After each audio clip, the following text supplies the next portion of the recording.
राजकीय नेत्यांना नेमकं झालंय तरी काय असा सवाल आता या निमित्तानं उपस्थित होतोय। कारण राजकारण्यांमध्ये द्वेषपूर्ण वक्तव्य करण्याची जणू स्पर्धाच लागल्याचं दिसून येत आहे। अर्थात याला कोणताच पक्ष अपवाद नाहीये, पण तत्व, आदर्श आणि मूल्य हे ज्या पक्षाचं अधिष्ठान आहे ते म्हणजे अनेक पक्ष आहेत। भाजप असेल, राष्ट्रवादी असेल, पवारांची राष्ट्रवादी असेल, शिवसेना असेल, ठाकरेंची शिवसेना असेल, आणि या सगळ्यामध्ये आता एक गोष्ट कॉमन आहे, ते म्हणजे आता प्रत्येक नेत्याची असणारी वक्तव्य। राज्यमंत्री मेघना बोर्डीकरांनी एक वक्तव्य केलं, मी डॉन बोर्डीकरांची लेक आहे असं वक्तव्य त्यांनी केलं। तर अजित पवारांनी ठरवलं तर एखाद्याचा करेक्ट कार्यक्रम होतो असं वक्तव्य राष्ट्रवादी काँग्रेसचे आमदार राजू खरे यांनी केलं। तर आशिष देशमुखांनी तर कहरच केला, त्यांनी तर थेट जास्त वळवळ कराल तर फडकून टाकू, मुख्यमंत्री आणि गृहमंत्री नागपुरात बसलेत, लक्षात ठेवा असं वादग्रस्त वक्तव्य देशमुखांनी केलंय। तर दुसरी बातमी आहे रवींद्र चव्हाणांच्या एका वक्तव्यासंदर्भातली। काल माध्यमांनी रवींद्र चव्हाणांना घेराव घातला। कोकणामधलं प्रकरण होतं, निलेश राणेंनी एका भाजप कार्यकर्त्याच्या घरी जाऊन धाड टाकली। या प्रकरणावरून जेव्हा रवींद्र चव्हाणांना माध्यमांनी प्रतिक्रिया विचारली तेव्हा रवींद्र चव्हाणांनी काल एक वक्तव्य केलं। ते असं होतं की 2 तारखेपर्यंत मला युती टिकवायची आहे असं वक्तव्य त्यांनी केलं आणि ते तिथून निघून गेले। मात्र रवींद्र चव्हाणांच्या वक्तव्यानं आता राजकीय वर्तुळामध्ये चर्चांना उधाण आलेलं आहे। महायुतीमध्ये चाललंय तरी काय अशा चर्चा आता रंगू लागल्या। तिसरी बातमी नाशिकमधून जुनी झाडं वाचवण्यासाठी वाहनतळाची रचना बदलण्याच्या हालचालींना वेग आलेला आहे, त्यामुळे 900 झाडं तोडावी लागतील असा दावा पालिकेनं केलाय। मात्र नाशिकमधील पर्यावरण प्रेमींनी मात्र एकही झाड तोडू देणार नाही अशी ठाम भूमिका घेतली आहे। त्यामुळे आता नेमकं काय होतं हे सुद्धा पाहणं तितकंच महत्त्वाचं ठरणार आहे। या आतापर्यंतच्या 3 महत्त्वाच्या बातम्या आहेत आणि याच 3 महत्त्वाच्या बातम्यांसंदर्भामध्ये आपण चर्चा करणार आहोत। आपल्यासोबत विविध मान्यवर सुद्धा जोडले गेलेले असणार आहेत।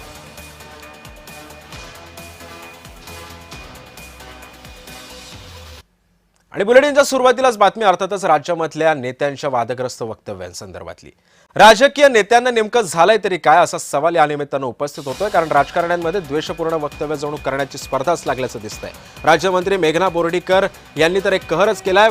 त्यांनी असं सांगितलं की मी डॉन बोर्डीकरांची लेक आहे असं वक्तव्य त्यांनी केलं। अजित पवारांनी ठरवलं तर एखाद्याचा करेक्ट कार्यक्रम होतोच असं वक्तव्य राष्ट्रवादी काँग्रेसचे आमदार राजू खरेंनी केलं। त्यानंतर आशिष देशमुखांनी सुद्धा कहर केला, त्यांनी तर थेट जास्त वळवळ कराल तर फडकून टाकू असं वक्तव्य त्यांनी केलं। या सगळ्या वक्तव्यावरून नेमकं राजकारणामध्ये चाललंय तरी काय असा सवाल या निमित्तानं उपस्थित होता।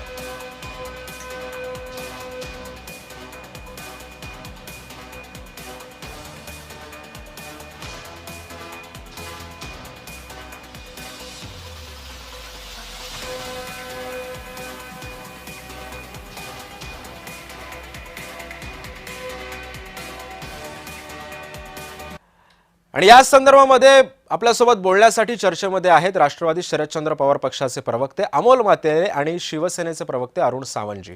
आपल्या दोघांचंही स्वागत आहे अमोलजी आणि अरुणजी। नमस्कार। राज्यामधल्या राजकीय नेत्यांची नेमकी वक्तव्य काय आहेत हे जर तुम्ही ऐकली नसतील तर आधी आपण ती वक्तव्य ऐकूयात आणि मग चर्चेला सुरुवात करूयात। देशामध्ये कणखर नेतृत्व नरेंद्र मोदीजींचं, गृहमंत्री सहकार मंत्री अमित भाईंचं नेतृत्व आपल्या पाठीशी आहे। आपल्या राज्याचे बॉस आपले देवेंद्र फडणवीस साहेब आपल्या सोबत आहेत। आपला हक्काचा भाऊ म्हणून आपले देवा भाऊ नेहमी आपल्या पाठीशी राहतात। आपण दिलेल्या शब्दाला पक्का आहे, हा महाराष्ट्र जातो। दादाच्या नावी वडील लागले। मग इंदापूरमध्ये हर्षवर्धन पाटील कार्यक्रम, पुरंदरमध्ये सुंदरी बापू कार्यक्रम, आणि मग दादाने ठरवलं कार्यक्रम कोणाचाही पाय येऊ दे त्याचा कार्यक्रम होतो। त्या सर्जाला सांगून द्या, अरे फलकून टाकील सर्जा तुले अर्धा। हे देवेंद्र फडणवीस साहेबांचं सरकार आहे। गृहमंत्री मुख्यमंत्री नागपुरातले आहे। जास्ती वळवळ केली तर फडकून टाकू तुले अर्धा। या कळमेश्वराची संस्कृती बिघडण्याचं काम काँग्रेसवाल्याने बिलकुल करण्याची गरज नाही।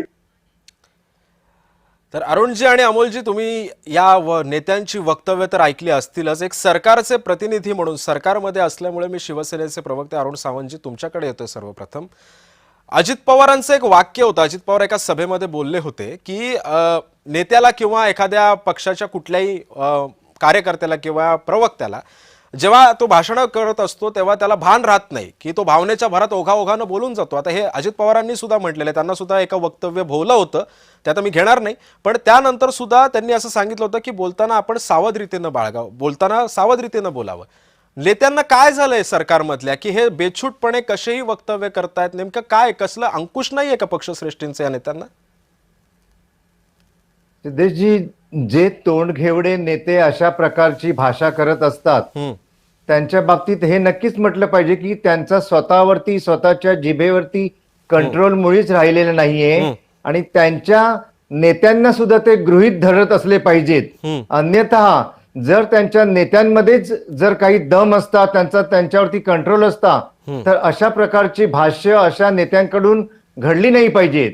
आणि या महाराष्ट्राच्या जनतेबद्दल जर आपण म्हणाल तर महाराष्ट्राची जनता ही सुसंस्कृत म्हणून ओळखली जाते आणि योग्य वेळी योग्य तो धडा देण्याचं काम या नेत्यांना, अशा प्रकारची वायफळ बडबड करणाऱ्या नेत्यांना जनता नक्कीच अद्दल घडवेल हा ठाम विश्वास मला तरी वाटतो. आणि अशा प्रकारची भाषा नेत्यांनी याच्या पुढे तरी वापरू नयेत. तुमच्यामध्ये जर खरोखर काही कर्तृत्व असेल, तुमच्या अंगामध्ये धमक असेल, तर तुम्ही करून दाखवा. याच्या त्याच्या नेत्यावरती, म्हणजे तुमच्या नेत्यांच्या नावावरती तुम्ही कसली वक्तव्य करता? आमचा गृहमंत्री असा आहे, आमचा केंद्रीय गृहमंत्री असा आहे, ह्या गोष्टी कशासाठी बोलता तुम्ही? तुमच्या अंगामध्ये हिंमत असेल तर तुम्ही स्वतःच्या बळावरती जे काही बोलायचं ते बोला, तेव्हा आम्ही तुम्हाला खरं समजू. बर, अरुणजी, पण शिवसेनेचे सुद्धा नेते बोलतात अशा पद्धतीचे, म्हणजे मी आता नावं नाही घेत, पण काही नेते सुद्धा तुमच्या पक्षामध्ये आहेतच की. एकनाथ शिंदे या नेत्यांना ताबा देतात का बोलण्यासाठी? आहेत, अगदी नक्की आहेत सिद्धेशजी. ज्या वेळेस मी हे वक्तव्य बोलतोय त्यावेळेस हे वक्तव्य सर्वांनाच लागू पडते. माझ्या पक्षातील लोक काही बरळतील आणि इतर पक्षातील लोकांनी जर काही बोललं तर त्याच्यावरती आम्ही आवाज उठवायचा, असं आमच्या नेत्यांनी आम्हाला शिकवलेलं नाहीये. जेव्हा जेव्हा काही नेत्यांकडून अशी वक्तव्य घडली गेली तेव्हा तात्काळ त्यांना दम देण्याचं काम सुद्धा आमचं नेतृत्व करत असतं, हे सुद्धा मी ठासून सांगेन इथे. बर, मी आता अमोल मातेलीजी तुमच्याकडे येतोय. शरद पवारांसारखा एक ज्येष्ठ नेता आपल्या पक्षामध्ये आहे, पक्षाचं नेतृत्व करतोय. अनेक मवियामध्ये सुद्धा अनेक ज्येष्ठ नेते आहेत. मविया, आता हे झालं सरकारच्या नेत्यांचं, मवियामधले नेते सुद्धा काही कमी नाहीयेत, त्यांच्याकडनं सुद्धा अशी वक्तव्य येतात. आता हे तर उदाहरण झालं की ह्या सरकारमधल्या नेत्यांनी हे उद्गार काढले. मवियामध्ये सुद्धा असे नेते आहेत. राजकारणाची पातळी घसरत चालली असं वाटत नाही आपल्याला? हे पहा, निश्चितच महाराष्ट्राची परंपरा, संस्कृती आपण जपण्याचं काम नवीन पिढीने केलं पाहिजे. परंतु आज असं झालंय की नवीन पिढीने काही वक्तव्य केल्यानंतर त्यांची जे नेते मंडळ त्याचं समर्थन करतात. एक प्रकारे त्यांना त्या वेळी प्रसंगी झापलं पाहिजे, सूचना दिल्या पाहिजे की अशी वक्तव्य करू नका. परंतु आता नगरपंचायती आणि नगर परिषदेच्या निवडणुकामध्ये स्थानिक पातळीवरच्या निवडणुका आहेत, छोट्या छोट्या निवडणुका आहेत, पण त्या ठिकाणी वाटेल ते त्या ठिकाणी जाऊन आश्वासनं द्यायची. सरकारी पैसा जणू काय आमच्या पक्षाचा आहे, आमच्या मालकीचा आहे असं त्या ठिकाणी भासवायचं आणि जनतेला खोटी आश्वासनं द्यायची.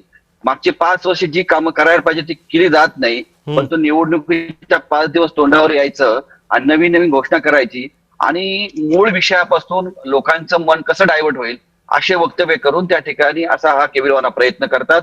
कारण विकासाच्या नावाने गप्पा मारायच्या, विकासाची काहीच कामं करायची नाही. आता बोर्डीकर ताई अशा म्हणाल्यात की त्यांना एवढी केंद्रामध्ये सरकार आहे, अमित भाई आमचे गृहमंत्री आहे, राज्याचे मुख्यमंत्री आहेत, गृहमंत्री आहेत, त्यांच्या पक्षाचा आमदार काय वक्तव्य करतो म्हणजे फाडून टाकेल, ही काय वक्तव्य झाली की मिडवांची पोरगी आहे, म्हणजे काय अशी शब्द एका सत्ताधारी पक्षाचे मंत्री किंवा आमदार करतात. म्हणजे याचा अर्थ असा आहे की त्यांच्या वरिष्ठांची त्यांना त्या ठिकाणी पाठराखण करतात किंवा त्यांना ते एक प्रकारे बोलण्यासाठी ठेवलेलं असावं असं या सगळ्या एकंदरीत परिस्थितीतून दिसतंय.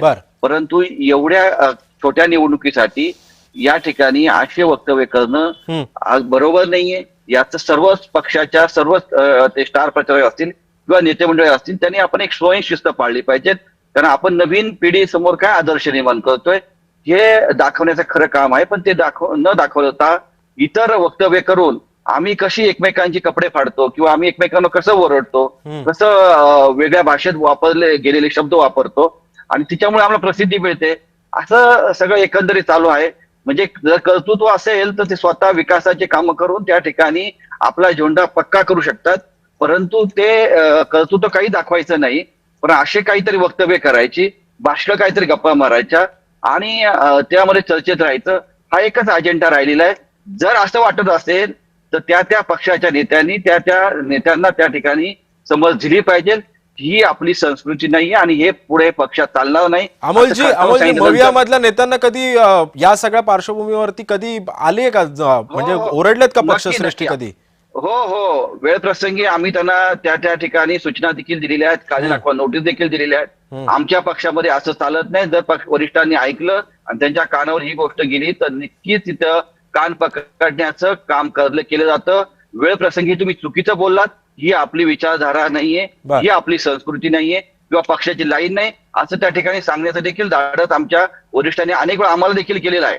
बर अरुणजी, आता आपण अमोल मातेले यांचं म्हणणं ऐकलं असेल, तुम्ही सहमत आहात का अमोल मातेले यांच्या म्हणण्याशी?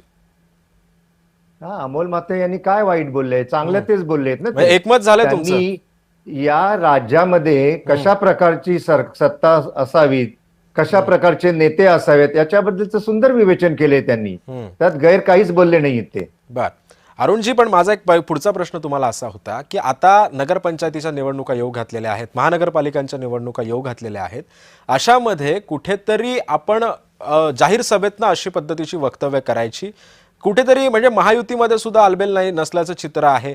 त्यामुळे कुठेतरी या सगळ्या पार्श्वभूमीवरती याला खतपाणी घातलं जातं या वक्तव्यातून, हमरी तुमरीवरती. अगदी 100% सिद्धेशजी, अगदी 100% अशा प्रकारची वक्तव्य करून अशा गोष्टींना खतपाणी घालण्याचंच काम केलं जात असतं आणि त्यांच्या नेत्यांकडून सुद्धा त्यांना सपोर्ट असावा असंच दिसतंय. अन्यथा अशा प्रकारची वक्तव्य करण्याची या छुटपुट नेत्यांची हिंमतच झाली नसती. नेता जर यांचा दमदार असता तर अशा प्रकारची मी डॉनची मुलगी आहे, मी आतंकवाद्याची मुलगी आहे असं बोलणं शोभतं का यांना? आणि या पक्षामध्ये अशा प्रकारची लोक भरती केली गेली आहेत, हे जनतेसमोर मेसेज जातो. हा मेसेज जर खोडायचा असेल तर यांच्या नेत्यांनी अगोदर यांना बोलावून त्यांना जबर शिक्षा केली पाहिजे. तर याच्या पुढे अशी वक्तव्य काय झाले? मी एक लेडी येऊन म्हणते की मी डॉनची मुलगी आहे, डॉन बोर्डीकर यांची मुलगी आहे. शोभतं का हे वक्तव्य? एका महिलेला तरी हे शोभत नाही. महिला असो किंवा पुरुष असो, कोणी अशा प्रकारची वक्तव्य केली नाही पाहिजेत. आणि ते आशिष जयस्वाल कोण, ते बांडगुळ, ते स्वतःला काय समजतात? कोणाला ते धमक्या देत आहेत? हा, आमचा मुख्यमंत्री इथे बसतो आणि आमचा मुख्यमंत्री तिथे बसतो. ह्या अशी भाषा चालते का सरकारमध्ये बसून? जनतेला, मी तर जनतेला आवाहन करेन, ज्या ज्या पक्षाची माणसं असे करतात त्या नेत्याला आधी योग्य धडा शिकविला पाहिजे आणि तिथल्या तिथे पाडलं पाहिजे त्या नेत्याला, किंवा तो ज्यांना पुरस्कृत करून उमेदवार म्हणून त्यांचा प्रचार करतोय त्यांना तिथेच जागा दाखवली पाहिजे, जेणेकरून याच्या पुढे अशी हिंमत असे नेते करणार नाही. अन्यथा या राज्यामध्ये असे नेते बळावतील आणि हीच भाषा मग सर्वसामान्य माणसाच्या सुद्धा तोंडी यायला लागेल. ज्या पक्षाचे नेते म्हणतात की माझे वडील, माझा बाप डॉन आहे, त्या तिकडचे कार्यकर्ते काय धडा घेत असतील आज त्या बाईकडून? तुमच्या ते भाषा करतायत, पण या सगळ्या पार्श्वभूमीवरती नक्कीच आता पक्षश्रेष्ठी तुमचे त्यांना दम देत असतीलच, मी मान्य करतो. पण यामध्ये आता आपल्याला वेळेच्या अभावी दुसऱ्या बातमीवरती जावं लागतं. अरुणजी, तुम्ही सोबत राहा. अमोलजी